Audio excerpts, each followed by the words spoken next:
Hello and welcome. In this video, I'm going to be responding to the following comment. Do you know where I can find durable and quality men's belts? I don't know if I have to go for the ones from the shoe brands like Carmina, for example, or from leather goods brands like Ettinger. I have one from Aspinal, but it turned out not to be of great quality.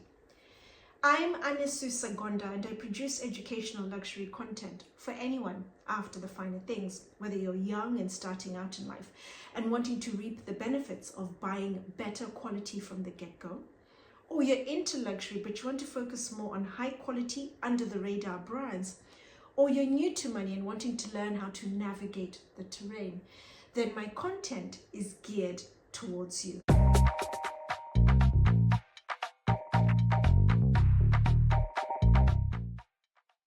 I'm going to work my way backwards through this comment. Aspinal is a brand I've been asked about on numerous occasions, together with Strathberry. And recently I spoke about Strathberry. I'm going to attach the video above. And I mentioned that I wanted to move away from brands like Strathberry. And my thoughts on Strathberry are exactly the same on Aspinal, although I didn't mention Aspinal in the video. And yes, in the video it was referencing handbags, but the leather that they use for their handbags, the accessories and so forth, you'll find is typically the same leather.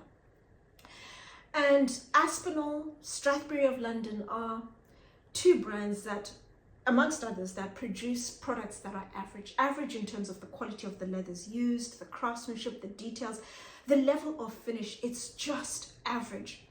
And I want to focus on creating a community that's a lot more discerning, a lot more demanding, a community that expects and goes for better quality that Aspinal and Strathberry are not providing. And I know some of you will say to me, oh, but there are a number of content creators on YouTube where I'm active that rave about Aspinal and Strathberry and say their craftsmanship, the leathers are amazing, they're excellent, they're phenomenal. They are all of those things because the leathers they use are heavily processed. And what you'll also find is that the quality of the leather to begin with is not very good quality. That is why it's processed. If a brand is using a leather that is really good quality, they'll want to focus on highlighting that, on showing it off, on letting the leather evolve, develop over time, and you have the exquisite patina that you buy the natural leather for. You don't have that with the average products you're getting from Aspinal and Strathberry, for example. And what you'll also find is that a tannery will have pieces of leather that are not very good quality. They have a lot of blemishes, they have a number of issues, and therefore they're heavily texturized because they want to make as much money as possible. They want to make the leathers commercially viable. So they're heavily texturized, so they look like they will stand the test of time. They are scratch resistant. And what you also find is that even the way they color the bags, the color is flat. You don't have any depth of color like you get with the brands I'm trying to champion. A few of them being, for example, GUIBERT, Paris, Bonastre, Duclos, some of the bags from Tanner Crow. And so when my commenter said the Aspinal belt ended up not being of great quality, I'm not surprised. The quality of the leather they used wasn't very good to begin with. The craftsmanship would have been fairly basic, a fairly basic product. They haven't paid a lot of attention to the details. It hasn't been finished to a high standard. So I'm not surprised, but I really want to focus on championing brands that are focused on producing really high quality products. Some are mid-range, some are a lot more expensive, but providing variety that appeals to a number of different price points. That is where I really want to focus on. I don't know if I have to go for the ones from shoe brands like Carmina, for example, or from leather good brands like Ettinger. I am familiar with both brands. I like both brands and I wouldn't hesitate to recommend both brands.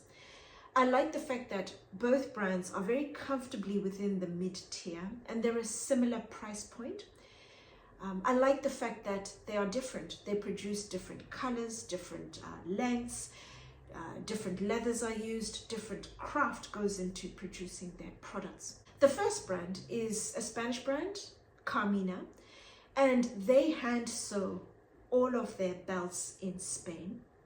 They produce belts for men and also women. And I have visited 2 of their showrooms in New York. And most recently, when I went into the showroom, it was around lunchtime, incredibly busy, and I didn't get the chance to speak to anyone. But I had primarily gone in to take pictures, and I couldn't see any ladies' belts. I only saw the men's belts, but they are essentially the same when it comes to the leathers and the craft. The difference is just in the width of the belts. Ladies' belts, you're looking at a width of 30 millimeters or 3 centimeters, and the men's belts are 35 millimeters or 3.5 centimeters in width.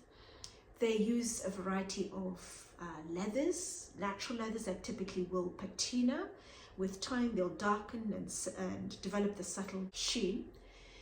And they also have a number of colors apart from just classic colors like black, navy, tan.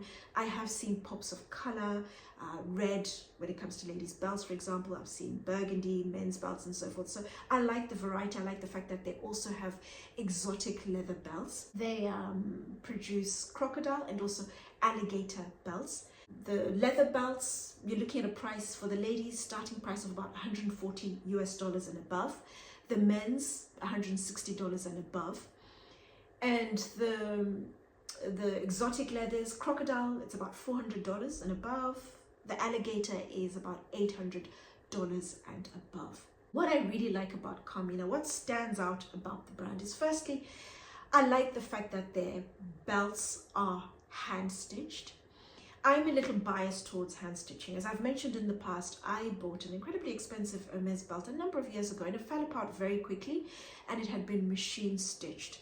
And so I'm naturally cautious or very anxious when it comes to machine stitched belts, but I am aware there are amazing brands out there like Ettinger that machine stitch their belts, and they really pay attention to the details, and they're really focused on executing an incredibly high quality product. So I am mindful of that all the time, but naturally I'm biased towards hand-stitched, saddle-stitched products, which Carmina is. I also like the fact that Carmina are using absolutely outstanding leathers. They are working with leathers sourced from the good and the great. Skin, their calf leathers, their cow leathers, they are sourced from Danone. It's a French tannery owned by Hermes. And the suede, their belts are either leather, they're suede, or the exotic leather. The suede is sourced from a legendary British tannery called Charles F. Steed, and they specialize in suede. And then the exotic leathers, I'm not sure, but I would imagine if they're already sourcing their leathers from Danone, that they possibly are sourcing their exotic leathers from HCP tanneries. And then the buckles they use, they're solid, weighted brass, beautifully plated, and I like the fact that they're not going to chip, tarnish, or crack. They're really good quality. And so they're creating a superior quality product all around. They're using fantastic quality leathers, the buckle. They have really good color selections, size options for both men and women. Their belts start from 70 centimeters and going up to 140 centimeters. So you're spoiled for choice when it comes to the leathers, the colors, the size options. And then the second brand is a British brand called Ettinger. Ettinger is a brand I have been stalking for many years. Before lockdown, I used to pop into Harrods every so often and take a look at Ettinger amongst other brands. And then after lockdown, I couldn't find the brand, and I only recently found out that they're still in Harrods, but they've relocated to the basement. They're within the luggage area. And they have 2 other concessions in London, Fortnum and Mason on Piccadilly, and also Gives and Hawkes, which is just off Savile Row. And what's worth noting is that with those 3 concessions, they cater entirely to their respective consumers, and they're different. So the products in all 3 concessions are very different. So whenever you go to any of them, you'll always see different things. But they do have an absolutely beautiful showroom in a residential area, southwest London, called Putney. And if you are fanatical about Ettinger, or you're somebody who's after an incredibly high quality British luxury brand, then their showroom is worth a visit.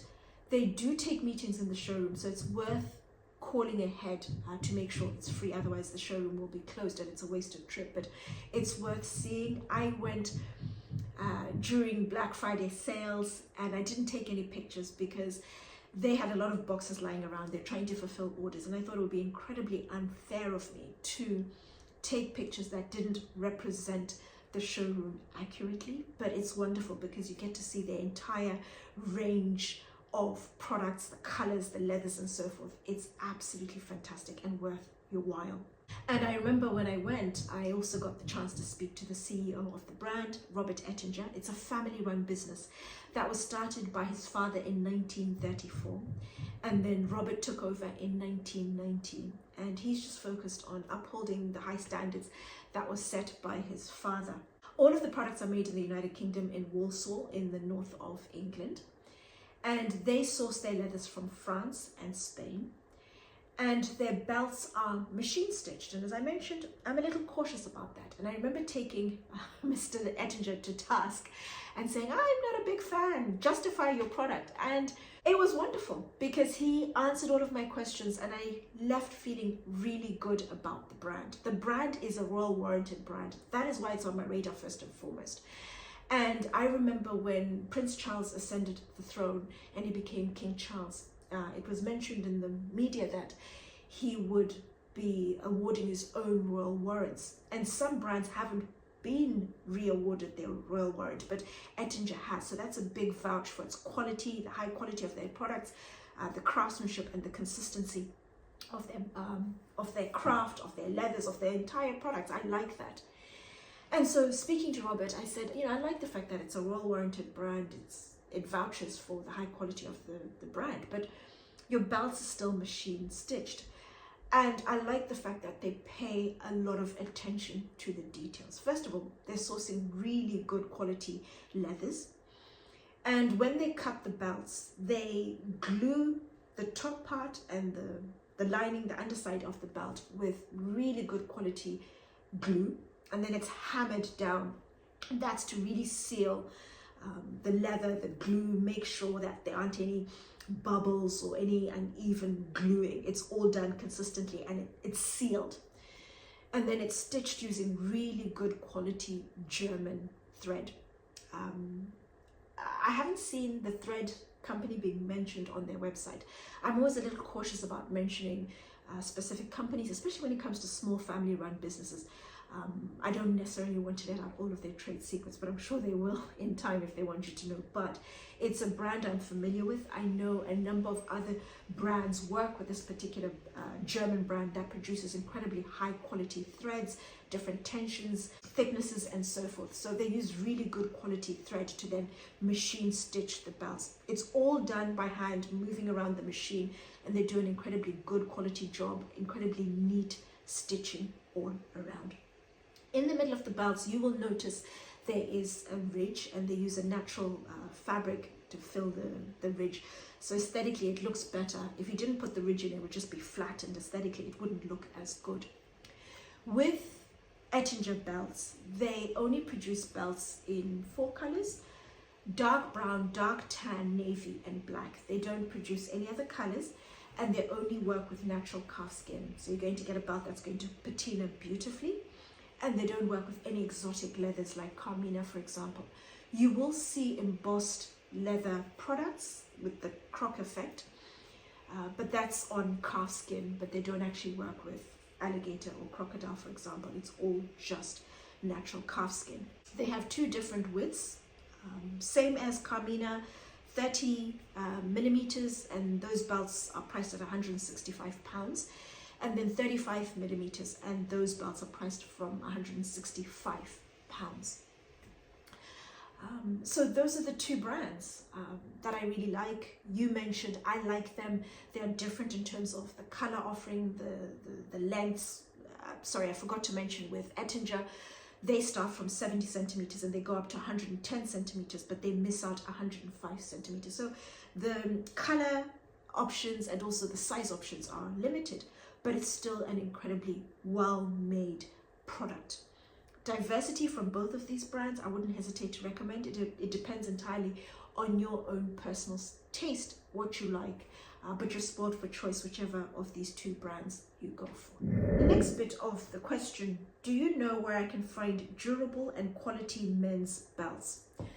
Well, I have mentioned in the video where I was giving tips on how to find a good belt. I mentioned mid-tier, GUIBERT Paris, top-end, Duret Paris. I wouldn't hesitate to recommend those two. And then the two brands mentioned in this video, Carmina, Ettinger, a big plus from me. And then the next two are brands I'm literally just going to introduce into the foray. But I do have a number of other brands that have recently come onto my radar. They're focused on belts, on small leather goods. They're small artisanal brands really focused on producing outstanding quality products. I'm going to visit a number of them next year.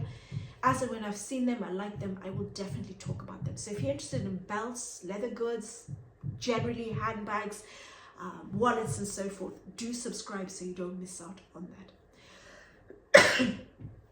The other two brands I'd like to introduce are a German brand called Kreis Ledermanufaktur. It's a brand I saw in New York. There is a wonderful boutique I visit every time I'm in New York in the West Village called Le Fort. It's owned by Stephen Tafal, and I was lucky enough to spend time with him the last time recently when I was in New York, and we're able to talk about a lot of brands, compare notes, ask for recommendations, give my thoughts on what I thought about some of the other brands and what I was introducing into the foray. And I like Le Fort because it's primarily a menswear boutique, but Stephen has curated an incredibly well thought out selection of niche brands, really focused on high quality, phenomenal craftsmanship across all price points, so mid-tier, top end. And he wears a lot of the products himself, so he's able to talk through the wear and tear, performance, and you can see some of the products. I was able to see some of the Duret Paris belts he has and just getting a good gauge for wear and tear. And I really enjoyed my time there. And I remember specifically saying to him, I didn't like machine stitched belts. And he introduced me to the German brand, Kreis Ledermanufaktur. And I'm going to explore the brand further next year. I really like the brand.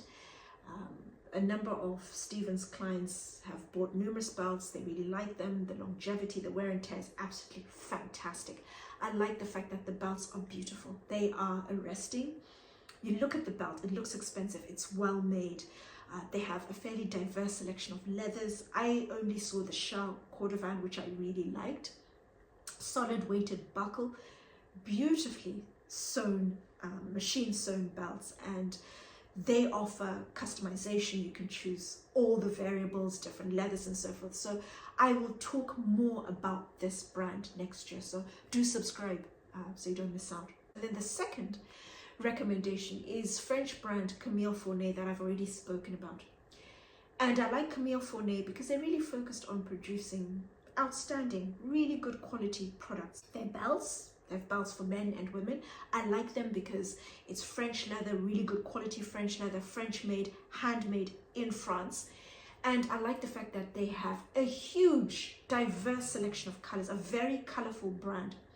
A few days ago, I received a comment from one of my regular commenters, Danish Pastry, and she mentioned Elliott Rhodes, and she likes Elliott Rhodes and recommends them because of the color option. I would like to mention Camille Fournet specifically to Danish Pastry because you would like color, you would like belts you can wear day into evening, statement colors and so forth. I think you may just find something you like from Camille Fournet. So apart from high quality, phenomenal craftsmanship, the leathers they use, the colors, I like the fact that they are a very good alternative to Hermes. If you don't have Hermes money or you want something a little different, then I can't recommend Camille Fournet highly enough. Their belts are reversible, so like Hermes, you have the smooth side, textured side, and you have many colors to choose from. And you also have the option to choose different buckles. There are about 6-7 buckles you have the option to choose from. So I like the fact that there's just a lot of variety, a lot of options, and a highly well executed product. So Camille Fournet is a brand you'll hear me talk about often in ongoing videos because their speciality is leather goods. They produce really good quality leather watch straps. That's what they're known for. That's what got them onto the radar. But their bags, their wallets, belts, everything else is absolutely outstanding, well made. So that's 6 brands in this video. To my commenter, if there's anything I haven't answered, let me know in the comments down below. And to the rest of my viewers, if there's anything else you'd like to know, as always, let me know specifically about belts. But otherwise, stay tuned. I have a number of absolutely stunning brands on my radar that I will talk about next year.